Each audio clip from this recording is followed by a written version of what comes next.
But there is a story that has been somewhat buried, forgotten about, that I think turns the perception of two-tier policing and two-tier justice into a reality. And it is what happened at Manchester Airport. And yet, the only footage you saw was what happened subsequently when the police officers did manage to get control of the situation. There was huge criticism that a police officer had used his feet. But these are armed police officers, and the rules of engagement are very, very simple. If you're carrying a gun, you do not engage an assailant or somebody potentially dangerous with the other hand for fear of losing control of the gun. All of that was lost.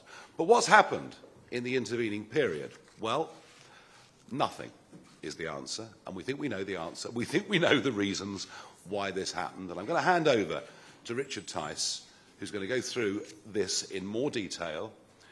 So you saw the footage there of that shocking assault on police officers way back on the 23rd of July, some 11 weeks ago. 11 weeks later, the assailants have still not been charged. Just think about that. I mean, we've got the video evidence. What more evidence can there be? And yet we've seen. So what's really going on here? That's the question we have to ask. We have a genuine concern that actually the CPS are withholding charging these assailants until the IOPC have concluded their investigation. And if the IOPC find any fault in the conduct of the officers, then that will give the CPS reason not to charge the assailants. Just think about that. Just think about the effect that might have on the morale of serving police officers up and down the country. It's not acceptable to us at Reform UK, but much more importantly, it's not acceptable to tens of millions of decent, law-abiding British citizens. So we are therefore serving notice today in this letter to the Home Secretary that if the Crown Prosecution Service are not going to charge these assailants, then we at Reform UK, we will launch a private criminal prosecution against these assailants. We've taken legal advice. I have a top-quality legal team on standby, and that is what we will do.